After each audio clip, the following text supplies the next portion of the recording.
We have already discussed in 23rd and 24th verses of second chapter of the Gita that the dweller in the body, the soul, is not mutilated by soot, cannot be burned by fire, cannot be made wet by water. Now we are going to embark on 25th verse. It says, Abhaktoam achintoyam avikaroyam uchyati tasmadevam viditvenam nanusachitu maharshi. Abhaktoyam, ayam means this, what we are talking about, this soul, the dweller in the body. The body is perishable. All bodies are perishable. But it is very strange that in perishable thing, the imperishable has dwelt. In perishable element, the imperishable is dwelt. It's a sort of contradiction. A lot of contradictions in this universe. And these contradictions make the beauty, harmony, the rhythm. You know. All similar, life is bored. All same, life is bored. All happiness, life is bored. All misery, life is completely doomed. So there is contradictions, and you have to come above contradiction. You have to come in touch with the reality which is beyond contradictions of life. So this is, in this relative world, this is strange contradiction that in a perishable body there is imperishable soul existing. That abhaktoyam, achintoyam, avikaroyam uchyate. Tasmadevam viditva. Viditvenam naunishiti morshi. So Arjun was sad. He was depressed. He was depressed with the idea that relations will be killed, relations will be destroyed. So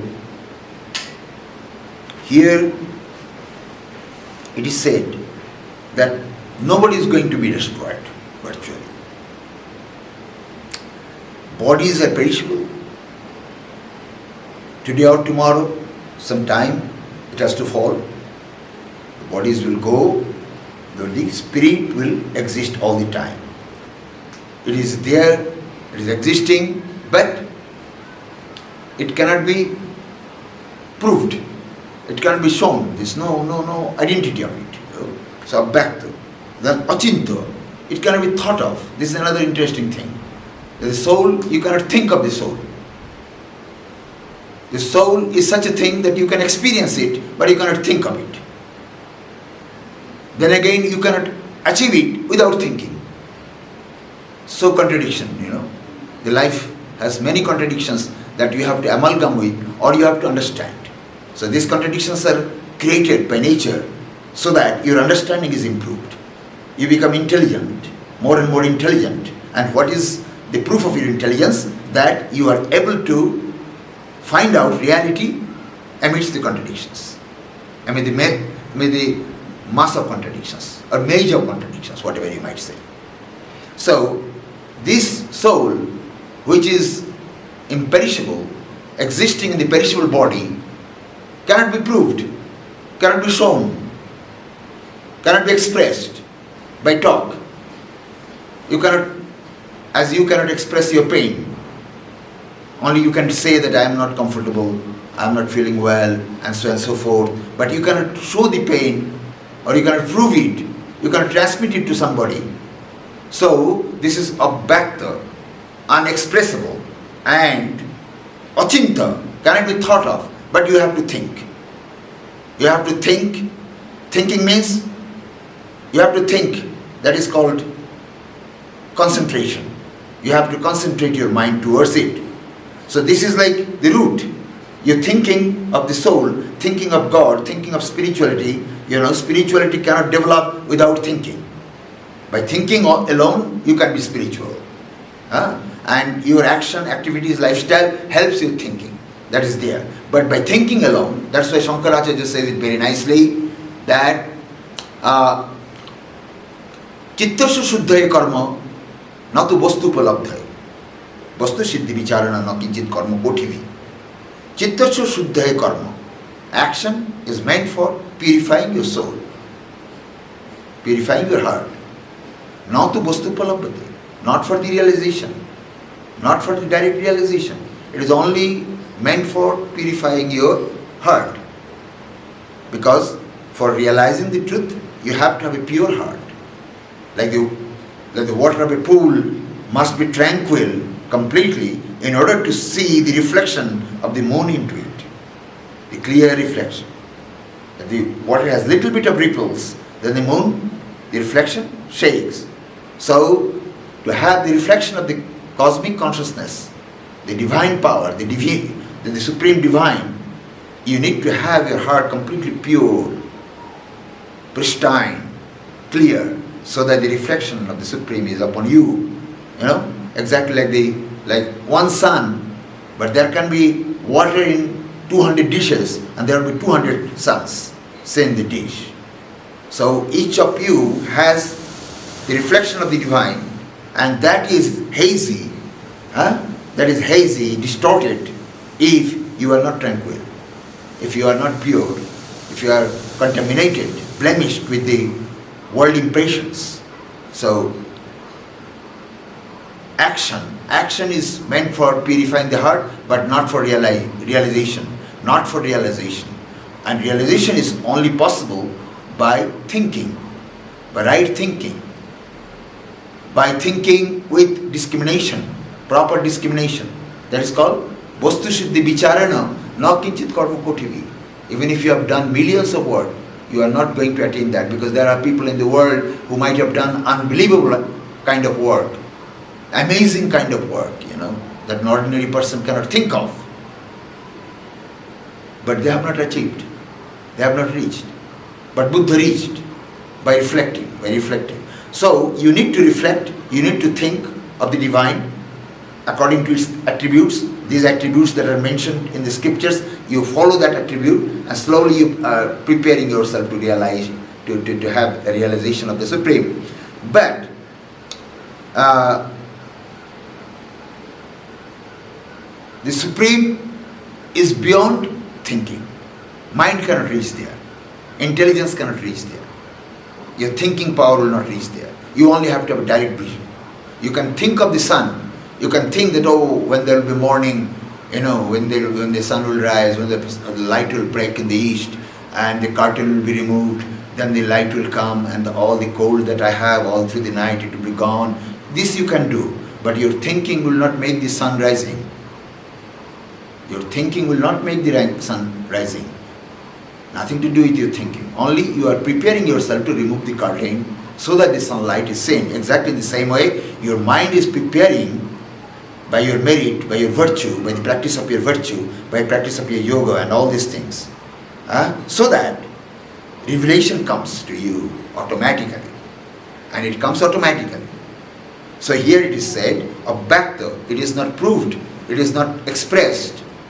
Like in the mid of the sun, in the mid of the night, at midnight, if you bang your head against a wall, the sun is not going to come.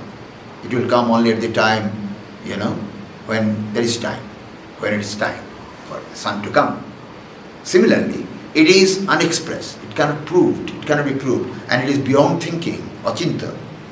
And abhyaktam, achintayam, abhikarayam, there is no distortion, no contortion, no distortion in this. It cannot be mutilated, it cannot be decayed, it cannot be destroyed. So it is above all changes, is a constant, steady, eternal, even more steady than the space, because space emerged from that. Naturally, space may have some distraction or distortion, but it has no distraction. So it is ayam uchyate tasma, therefore, evam viditva.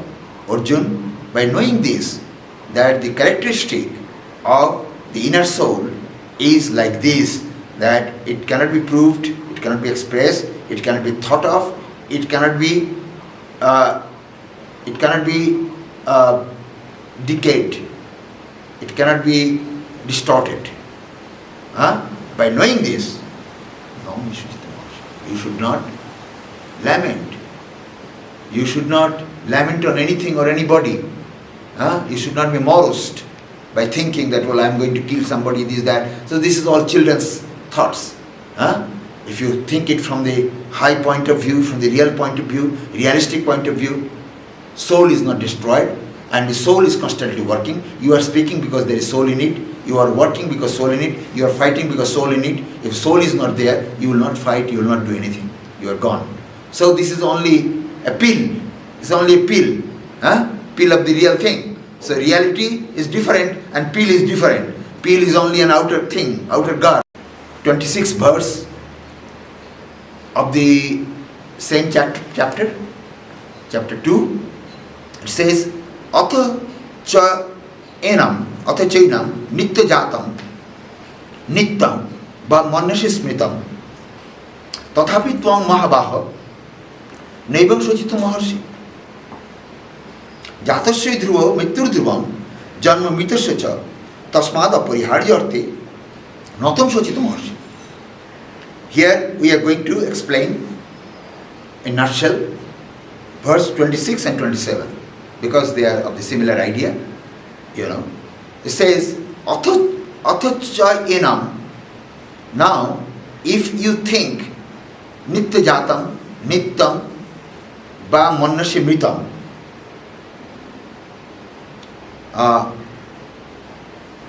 if you think that this soul, let us take for a while, if you think that this soul is being born and being dead and being destroyed, if you think so, for the time being, because you are not actually seeing the soul, so I am speaking to you and you don't see it, so let us for a while imagine that this soul is born. As I said, that it's not born, but you may think that it is being born and is dying. Manushyamitam tathapitam mahabaho naiva shochitam varshi. Even then, O great warrior, or the champion of warfare, you should not be sad, you should not be morose, you should not be worried. Why? For the time being we said that the soul is immortal and it is not going to die, it is not going to anything. Forget for a while. Forget for a while, we don't see it, Where is it? We don't know. Let us think that for a while that it is born, dead, soul is dead. Even then, it's not worthwhile for you to step into sadness. So, why? Jatasya dhruva mrityur dhruvam janma mitasya cha. Jatasya dhruva mrityu. The one who is born must die. Janma mitasya cha.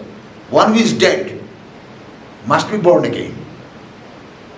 One who is born must die, and one who is dead must be born again. Here we come again, the same theory of metempsychosis. In this ephemeral world, amidst all this phenomena that is ephemera, you have to come back over and over again. Go and come, go and come. So, tasmat, therefore, when it is the law, it is indispensable, then tasmat apariharjarthe, it is indispensable in this matter. You weep or you are sad or you are disinclined to your job, nothing going to happen. It is the law, my dear. Anybody is born here must die. Be he a king or be he a saint or be he a beggar or be an emperor, whosoever, everybody has to die who is born over here in this world. Because this mortal world, the rule is this. So you should not worry, because those who die, they are born again. Maybe your grandfather die and be born again as your grandson. So this is all what is happening. And so, tasmad apariharjate natam sochitam maharshi. Therefore, upon this in that your great grandfathers died, and all relations die when they are old. So anybody is born here in this world, whether he is in the battle or not, he is in the battle of life in this mortal world and must die. And when one dies, he has his desires, he has his all sorts of inner momentum to have this and that. So this momentum forces him to born again. This is the transmigration of the soul from one body to another. This transmigration theory has been discovered long ago by the great thinkers, researchers of soul in this subcontinent. So, then we come to 28. Avyakta adini bhutani, vyakta madhyani bharata, avyakta nidhananam tatra ka paridevana. Avyakta adini bhutani.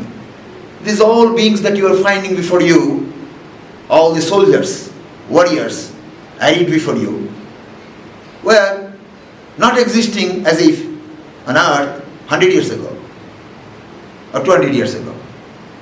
They were not there. Avyakta. They were there, but not before you. They were not seen. They were unseen, unmanifested. They were existing, but not in the form, not in the bodily form. So they were Avyakta, Adini, Bhutani, all these beings, whatever, were not before you. Vyakta Madhyani Bharata, in the middle there emerged, came in existence.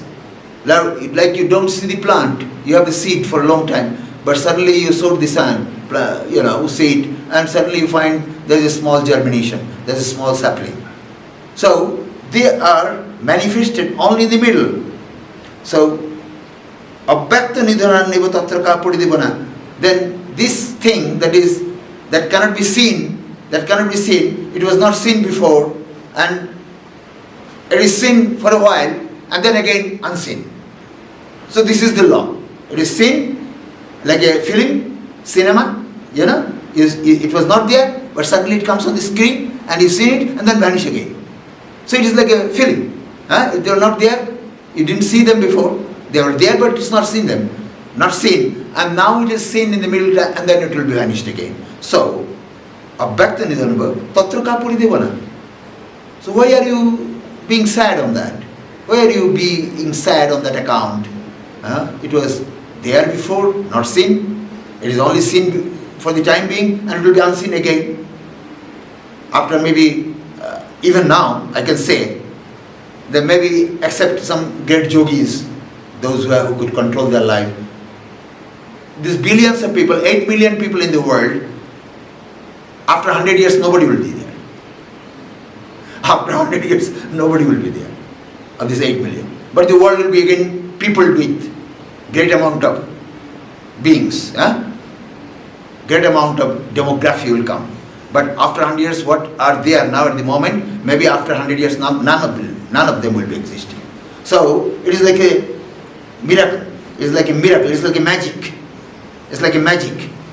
Nothing is there and conjured up, and then vanish. Nothing is there, but suddenly the magician conjures up 5 pigeons, and then again 5 flowers. No pigeon. So it's the same thing is happening. It's conjured up people. So this verse is actually indicating the similar thing, that they were not there, suddenly seen, and suddenly they will vanish. So why are you very